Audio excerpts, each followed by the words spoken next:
You got a 5% raise. So why does life feel worse? 50,000 to 52.5. That's your 5% raise. Sounds decent. But groceries feel insane. Inflation, 8%. 5 minus 8, you're down 3. That's $2,500.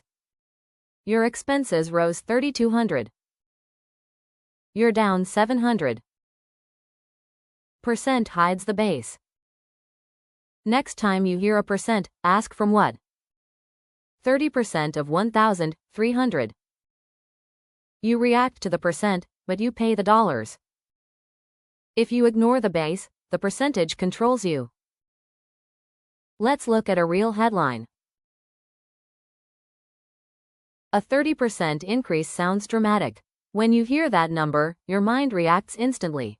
30% feels large. It feels aggressive. It feels like something significant just happened. But notice what your brain is reacting to. It's reacting to the percentage, not the dollars. The actual change is from $1,000 to $1,300. That is $300 more. $300. Every single month. Over a year, that's $3,600. That's the number that affects your savings, your plans, your stress level. Not the 30%. The percentage triggered the emotion. The dollars create the reality. When you see a number like plus 30%, your attention locks onto it immediately. It feels large. It feels dramatic. It feels like something significant just changed in your life. That reaction happens fast, often before you even ask what the number is based on. Your brain reacts to the size of the percentage. It reacts to the rate of change. But the percentage itself does not pay your rent. What actually changes your life is the $300 more every month. $300, not 30%. Over a year, that becomes $3,600. That is the real shift. The percentage triggers the reaction. The dollars create the consequence. And those are not the same thing. The numbers are exactly the same in both examples. Nothing about the data changed. $1,000 to $1,300. That is the full reality in each case. But look carefully at the top version. Your attention goes straight to the 30%. The red, the bold, the visual weight. Your eyes land there first. Your reaction forms there first. The base is still present. It has not disappeared, but it feels secondary. It feels smaller. It feels less urgent. Now look at the bottom version. Suddenly your attention shifts. The dollar change feels concrete. It feels measurable. It feels personal. The percentage is still there. But it no longer dominates the frame. The data did not change.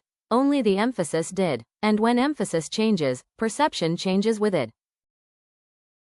Imagine you open your phone and the first thing you see is this headline. Rent up 30% this year. That's all it says. No starting number. No comparison to last year's baseline. No mention of where the change began. And in that moment, before you even pause to think, your mind begins to construct a story. You picture your rent jumping sharply.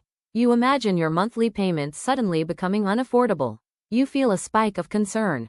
But notice what just happened. That entire reaction was triggered by a percentage without a base. Your brain filled in the missing number.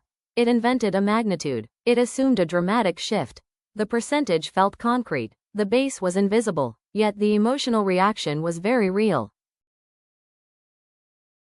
Before reacting emotionally to any percentage, pause and ask two simple questions. First, what was the base? What number did this percentage start from? Without that number, you are reacting to a shadow. Second, what is the absolute change?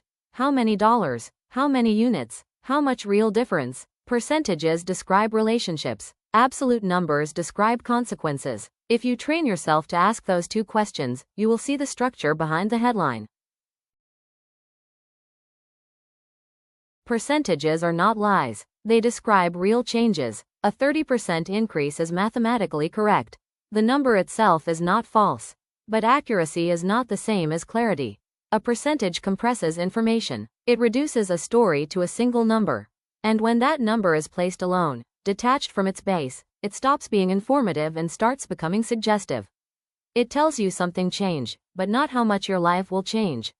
The rate is visible. The magnitude is often hidden. So the percentage is not a lie.